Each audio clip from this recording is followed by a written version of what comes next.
boa noite. Seja muito bem-vindo ao Centro Espírita Morada Cristã. Estamos felizes por ter você aqui conosco para mais um momento de tratamento espiritual. Neste momento, coloque ao seu lado a sua garrafa com água para que ela seja fluidificada e receba os eflúvios sutis para atender às suas necessidades. Hoje vamos iniciar o nosso tratamento com a leitura do capítulo 6 do livro Boa Nova, de Chico Xavier, pelo espírito Humberto de Campos, editora FEB, cujo título é Fidelidade a Deus. Depois das primeiras prédicas de Jesus, respeito aos trabalhos ingentes que a edificação do reino de Deus exigia de seus discípulos, esboçou-se na fraterna comunidade um leve movimento de incompreensão, que, pois a Boa Nova reclamaria tamanhos sacrifícios, então o Senhor, que sondava o íntimo de seus companheiros diletos, os reuniu uma noite, quando a turba os deixara sós e já algumas horas haviam passado sobre o pôr do sol. Interrogando-os vivamente, provocou a manifestação dos seus pensamentos e dúvidas mais íntimas. Após escutar-lhes as confidências simples e sinceras, o mestre ponderou: na causa de Deus, a fidelidade deve ser uma das primeiras virtudes. Onde o filho e o pai, que não desejam estabelecer como ideal de união a confiança integral e recíproca, nós não podemos duvidar da fidelidade do nosso Pai para conosco. Sua dedicação nos cerca os espíritos desde o primeiro dia. Ainda não o conhecíamos e ele já nos amava. E acaso poderemos desdenhar a possibilidade da retribuição? Não seria repudiarmos o título de filhos amorosos o fato de nos deixarmos absorver no afastamento, favorecendo a negação? Como os discípulos o escutassem atentos, bebendo-lhe os ensinos, o mestre acrescentou: tudo na vida tem o preço que lhe corresponde. Se vacilais receosos ante as bênçãos do sacrifício e as alegrias do trabalho, meditai nos tributos que a felicidade ao mundo exige. O prazer não costuma cobrar do homem um imposto alto e doloroso? Quanto pagarão, em flagelações íntimas, o vaidoso e o avarento? Qual o preço que o mundo reclama ao gozador e ao mentiroso? Ao clarão alvacento da lua, como pai bondoso rodeado de seus filhinhos, Jesus reconheceu que os discípulos, diante das suas cariciosas perguntas, haviam transformado a atitude mental como que iluminados por súbito clarão. Timidamente, Tiago, filho de Alfeu, contou a história de um amigo que arruinara a saúde por excessos nos prazeres condenáveis. Tadeu falou de um conhecido que, depois de ganhar grande fortuna, se havia tornado avarento e mesquinho a ponto de privar-se do necessário para multiplicar o número de suas moedas, acabando assassinado pelos ladrões. Pedro recordou o caso de um pescador de sua intimidade que sucumbira tragicamente por efeito de sua desmedida ambição. Jesus, depois de ouvi-los, satisfeito, perguntou: não achais enorme o tributo que o mundo exige dos que se apegam aos seus gozos e riquezas? Se o mundo pede tanto, por que não poderia Deus pedir-nos lealdade ao coração? trabalhamos agora pela instituição divina do seu reino na terra. Mas desde quando estará o Pai trabalhando por nós? As interrogativas pairavam no espaço sem resposta dos discípulos, porque, acima de tudo, eles ouviam a que lhes dava o próprio coração. Do firmamento infinito, os reflexos do luar se projetavam no lençol tranquilo do lago, dando a impressão de encantador caminho para o horizonte, aberto sobre as águas, por entre deslumbramentos de luz. Enquanto os companheiros meditavam no que dissera Jesus, Tiago se lhe dirigiu nestes termos: Mestre, tenho um amigo de Corazim que vos ouviu a palavra santificante e desejava seguir-vos.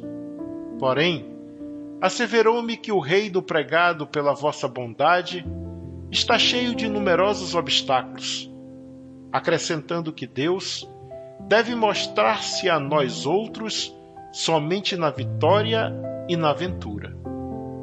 Devo confessar que hesitei ante as suas observações, mas agora, esclarecido pelos vossos ensinamentos, melhor vos compreendo e afirmo-vos que nunca esquecerei minha fidelidade ao reino. A voz do apóstolo, na sua confissão espontânea, se revelava tocada de entusiasmo doce e amigo. E o Senhor, aproveitando a hora para a semeadura divina, exclamou bondoso: Tiago, nem todos podem compreender a verdade de uma só vez. Devemos considerar que o mundo está cheio de crentes que não entendem a proteção do céu, senão nos dias de tranquilidade e de triunfo. Nós, porém, que conhecemos a vontade suprema, temos que lhe seguir o roteiro. Não devemos pensar no Deus que concede, mas no Pai que educa. Não no Deus que recompensa, sim no Pai que aperfeiçoa. Daí se segue que a nossa batalha pela redenção tem que ser perseverante e sem trégua. Nesse ínterim, todos os companheiros de apostolado, manifestando o interesse que os esclarecimentos da noite lhe causavam, se puseram a perguntar com respeito e carinho: Mestre, exclamou um deles, não seria melhor fugirmos do mundo para viver na incessante contemplação do reino? Que diríamos do filho que se conservasse em perpétuo repouso, junto de seu pai que trabalha sem cessar no labor da grande família? Respondeu Jesus. Mas de que modo se há de viver como homem e como apóstolo do reino de Deus na face deste mundo? Inquiriu Tadeu. Em verdade, esclareceu o Messias, ninguém pode servir simultaneamente a dois senhores. For absurdo viver ao mesmo tempo para os prazeres condenáveis da terra e para as virtudes sublimes do céu. O discípulo da Boa Nova tem de servir a Deus, servindo a sua obra neste mundo. Ele sabe que se acha a laborar com muito esforço num grande campo, propriedade de seu pai, que o observa com carinho e atenta com amor nos seus trabalhos. Imaginemos que esse campo estivesse cheio de inimigos. Por toda parte, vermes asquerosos, víboras peçonhentas, tratos de terra improdutiva. É certo que as forças destruidoras reclamarão a indiferença e a submissão do Filho de Deus. Mas o filho de coração fiel a seu pai se lança ao trabalho com perseverança e boa vontade. Entrará em luta silenciosa com o meio, sofrer-lhe-á os tormentos com heroísmo espiritual, por amor do reino que traz no coração, plantará uma flor onde haja um espinho, abrirá uma senda, embora estreita, onde estejam em confusão os parasitos da terra. Cavará pacientemente, buscando as entranhas do solo, para que surja uma gota d'água onde queime um deserto. Do íntimo deste trabalhador brotará sempre um cântico de alegria, porque Deus o ama e segue com atenção. Qual a primeira qualidade a cultivar no coração? Perguntou um dos filhos de Zebedeu. Para que nos sintamos plenamente identificados com a grandeza espiritual da tarefa? Acima de todas as coisas, respondeu o mestre, é preciso ser fiel a Deus. A pequena assembleia parecia altamente enlevada e satisfeita. Mas André inquiriu: Mestre, nestes últimos dias tenho me sentido doente e receio não poder trabalhar como os demais companheiros. Como poderei ser fiel a Deus estando enfermo? Ouve, replicou o Senhor com certa ênfase. Nos dias de calma, é fácil provar-se fidelidade e confiança. Não se prova, porém, dedicação verdadeiramente, senão nas horas tormentosas, em que tudo parece contrariar e perecer. O enfermo tem consigo diversas possibilidades de trabalhar para nosso Pai com mais altas probabilidades de êxito no serviço. Tateando ou rastejando, busquemos servir ao Pai que está nos céus, porque nas suas mãos divinas vive o universo inteiro. André, se algum dia teus olhos se fecharem para a luz da terra, serve a Deus com a tua palavra e com os ouvidos.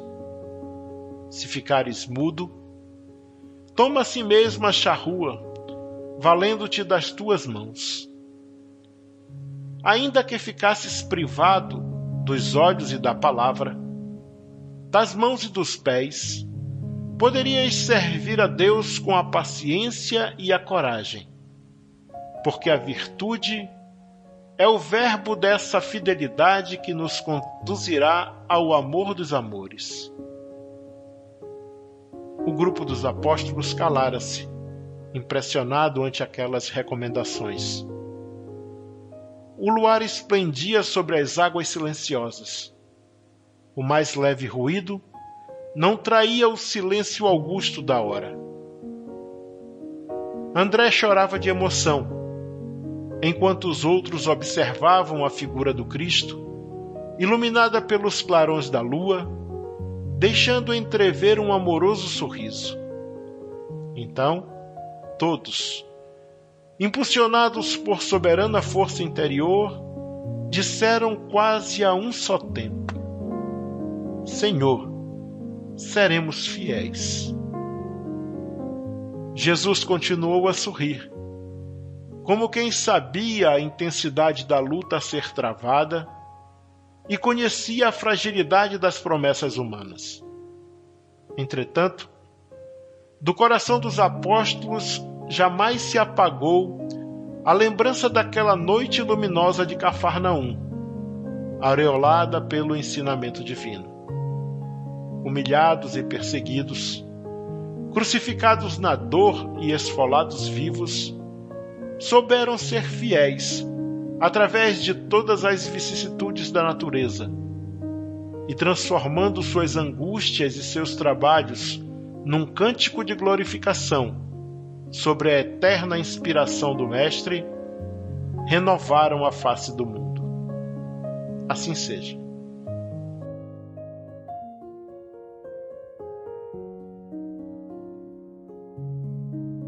Depois dessa belíssima passagem da vida de Jesus, vamos silenciar as nossas mentes e, com a atenção voltada para nosso Mestre querido, vamos fazer a rogativa 2 de Emmanuel, contida no livro A Luz da Oração, de Francisco Cândido Xavier, por Espíritos Diversos, editora Clarim, que diz: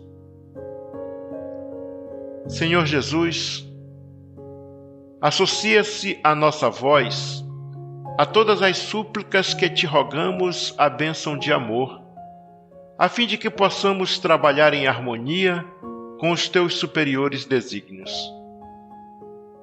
Dá-nos consciência de nossas responsabilidades e infunde-nos a noção do dever. Reveste-nos com a dignidade da resistência pacífica diante do mal que nos conclama a perturbação e faze-nos despertos na construção espiritual que fomos chamados a realizar contigo dentro da renunciação que nos ensinaste. Apaga em nossos pensamentos as labaredas da discórdia e ajuda-nos a responder com silêncio, serenidade e diligência no bem, toda ofensiva da leviandade, da violência e do ódio.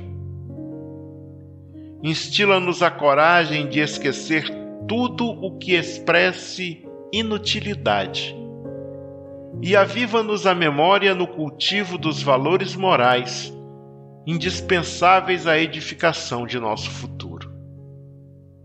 Mestre, não nos deixes hipnotizados pela indiferença que tantas vezes tem sido o nosso clima de invigilância pessoal em tua obra de luz. Que a fraternidade e a ordem, a compreensão humana e o respeito recíproco nos presidem a tarefa de cada dia, em teu nome, na execução da tua divina bondade. São os votos que repetimos com todo o coração, hoje e sempre. Assim seja.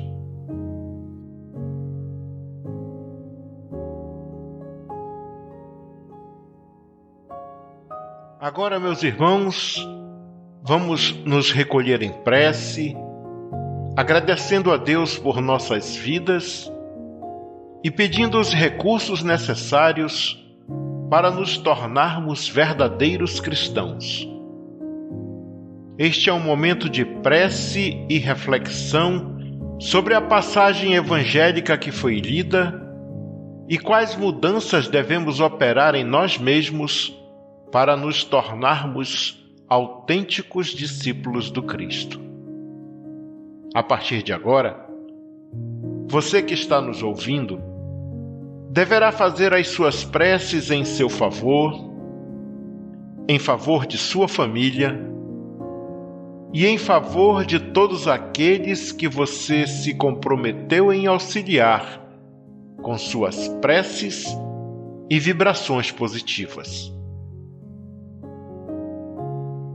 Utilize todos os recursos postos à sua disposição neste momento para se harmonizar consigo mesmo, com o próximo e com Deus. Entregue-se ao exercício da oração sincera e aos desígnios divinos, enquanto essa música suave embala suas orações. Não tenha pressa. Acaso você termine suas preces antes do fim do momento de harmonização? Continue desfrutando dessa melodia terna e delicada que nos inspira os melhores sentimentos.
amigos, amigas, irmãos e irmãs de jornada.